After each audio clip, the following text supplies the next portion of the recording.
안녕하세요. 가족의 전당입니다. 지금 여기 보면 이게 이제 한동안 인기가 많았던 제품이거든요. 지금도 쓰시는 분들이 많이 있습니다. 그 명품이라는 것은 그 스타일 디자인이 있기 때문에요.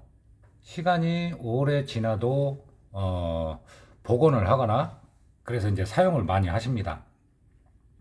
여기 보면 고리가 한쪽이 떨어졌어요. 뭐 지퍼나 다른 부분은 이상이 없는데, 그런데 이제 그 이쪽 지역에서도 저를 몰라가지고 이제 다른 업체를 가서 이제 해서 오시는 분이 간혹 있거든요. 그러니까 이제 좀 뭐라고 해야 돼?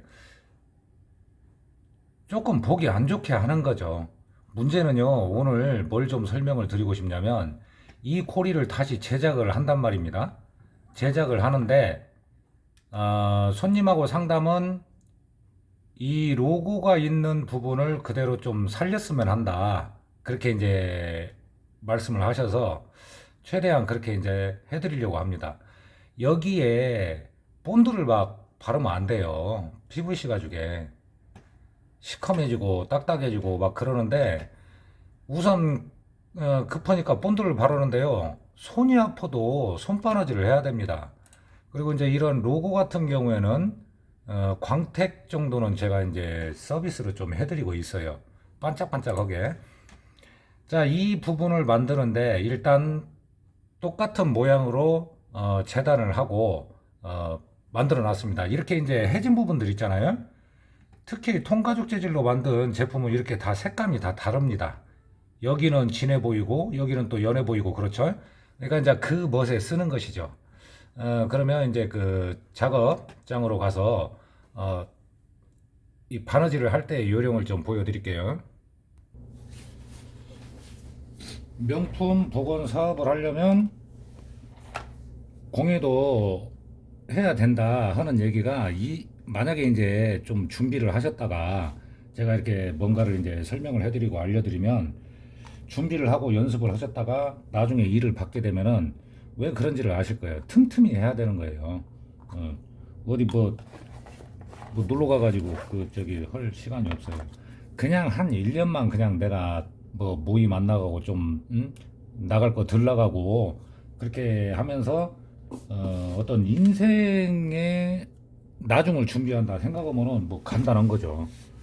얼마든지 사람들은 다 만날 수 있고 어느 정도만 안정적으로 되면은 다 그 뭐 만나서 밥 못 먹겠어요. 소고기 먹죠. 우선은 방안지로 이렇게 패턴을 준비를 하는 거예요. 그래서 방안지로 어느 정도 규격을 맞춰 놓고, 그런데 여기에서 주의할 점이 있어요. 이 길이보다 약 한 조금 더 깁니다. 몇 미리 정도 긴데 그 이유가 뭐냐면 가죽의 두께 때문에 그래요. 두께가 두꺼우면 당연히 이렇게 돌아가는 것이 좀 더 여유가 있어야 되겠죠. 그래서 그렇게 하는 것이고, 지금 이 상태에서 이렇게 로고를 그대로 살려줬단 말이죠. 여기 장식을. 그러면 여기에 타공을 해서 맞췄을 때요. 타공을 해서 맞췄을 때 여기에 이제 본드칠을 하면 안 돼요. 본드칠을 너무 하면 안 됩니다.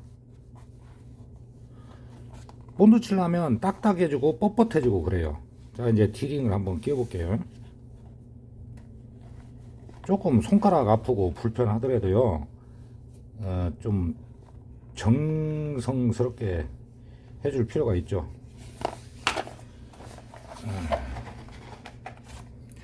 자, 디링을 이제 이쪽 면에 끼워주고 바느질을 합니다.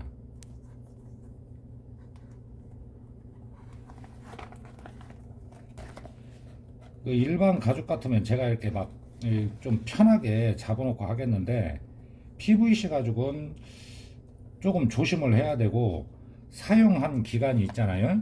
그렇기 때문에 신경 써서 해줘야 된다는 것이죠. 그리고 중요한 건 뭐냐면 여기에서 바늘 땀이 여기에서 시작하면은 이쪽이 이제 이 하나 둘셋넷 다섯 개잖아요, 타공이. 그러면 이 세 개가 두 겹이 들어갑니다. 두 겹. 여기에서 시작을 해서 여기에서 시작을 하면 여기에서 마감이 되는데, 어찌 보면은 마지막도 두 겹이 되기 때문에 실이 두 겹이 되기 때문에요. 여기에서 그냥 두 겹이 나가면 오히려 튼튼하게 납니다. 비니모 같은 경우는 두껍지가 않기 때문에요. 두 겹 들어가도 괜찮아요.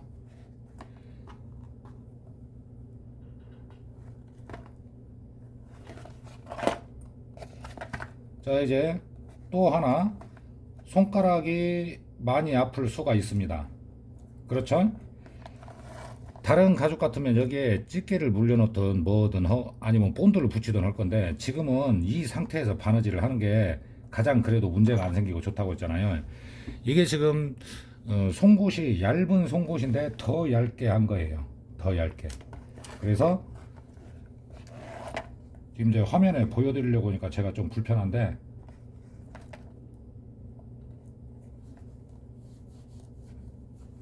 손은 항상 조심하시고요. 처음이 힘들지 시작을 하면 별로 힘든 것도 없어요. 지금 여기 안에 타공 구멍도 딱 맞았죠? 그래서 이걸 빼놓을까?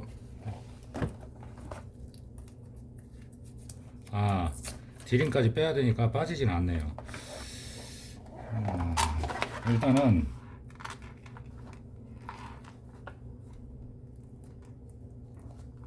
그냥 여기에 걸쳐 놓도록 하겠습니다.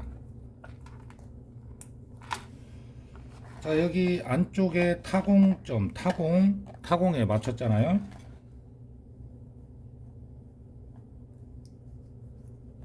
바늘이 두 개가 들어가면 좋지만 하나만 일단 넣겠습니다. 그리고 실은 이런 경우에는 한 바퀴를 돌아야 되고, 이 부분 아랫부분에서 꺾이는 부분이 있기 때문에 실은 좀 여유 있게 준비를 합니다.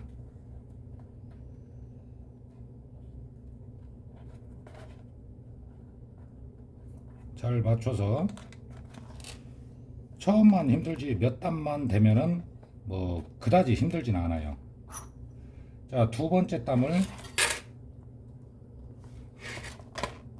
송곳으로 잘 보고 안에도 맞는지 확인을 하고요.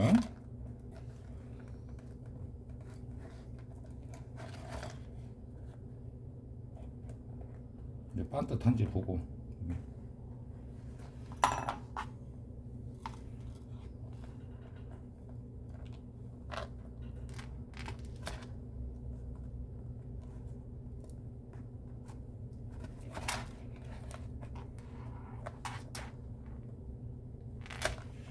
이렇게 좀 복잡하고 힘들게 작업을 한다는 것을 손님들도 좀 알아주면 좋죠.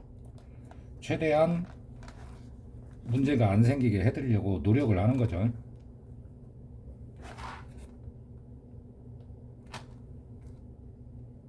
잘 보이지도 않아요, 놓아놔 가지고. 자, 첫 땀이 들어갔습니다. 첫 땀이 들어갔고, 그 다음 땀은 두 겹이라고 했죠. 이 안에가 잘 맞는지 확인을 하고요. 공예는 어찌 보면 이런 사업의 필수라고 보시면 됩니다. 이런 걸 잘하면 어차피 다음 일이 또 들어오기 때문이죠.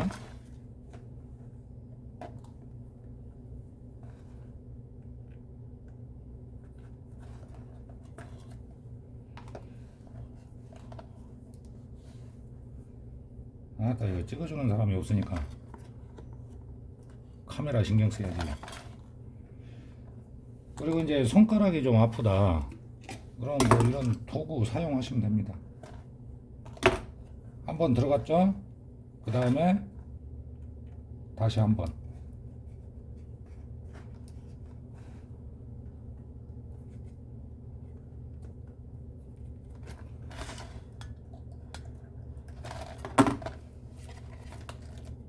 그냥 보시기에도 힘들겠죠? 힘들어도 이렇게 해드려야 이쁘게 나와요. 자, 세 번째 땀.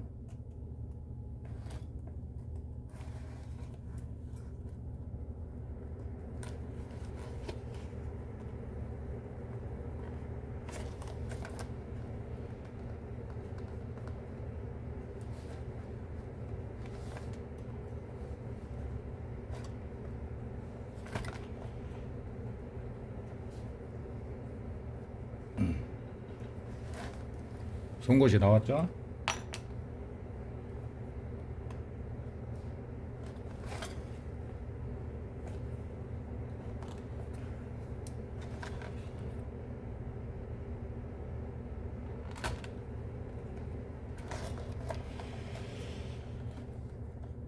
미싱으로 해도 어느 정도는 되고, 왜 이렇게 힘들게 할까 할 수도 있는데요. 하다 보면 어느 게 더 모양이 좋게 나오는지를 알 수 있습니다.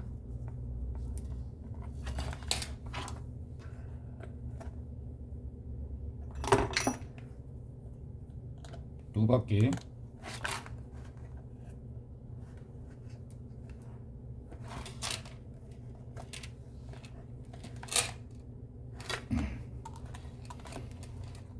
자, 그러면 딱 모양이 잡혔잖아요. 이제 중앙을 잡아줬고요. 이렇게 해주니까 얼마나 보기가 좋습니까?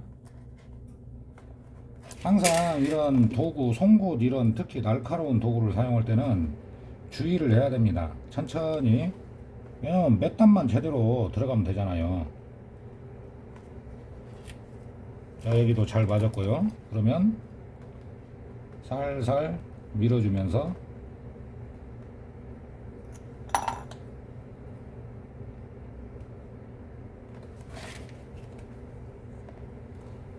이렇게 하는 것이 차라리 도움이 되는 게 뭐냐면요.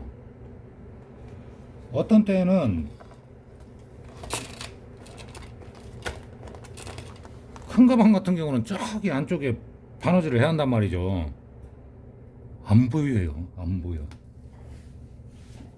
브러쉬를 켜도 안 보이는데 어떻게 바느질을 하겠냐 이거죠. 이렇게 이제 손으로 손 바느질을 하다 보면은 바늘이 어느 정도 이 바늘이 나올 때 내 손가락이 안 찔릴 정도 감을 잡는다는 것이죠. 이거 훨씬 보기 좋죠. 이런 식으로 해서 완벽하게 이런 데하고 색감이 맞지는 않아요. 왜냐면 물기만 닿아도 검어지기 때문에 뭐 그런 부분들은 손님한테 미리 이제 상담을 다 해드리는 부분이니까 여기 중앙을 잘 맞추고 모양을 잡아서 이렇게 해서 끊어진 고리를 다시 연결을 하는데 송곳 이런 걸 이용해서요. 웬만하면 이 손바느질을 연습을 많이 하시는 게 그 훗날에는 도움이 되실 겁니다.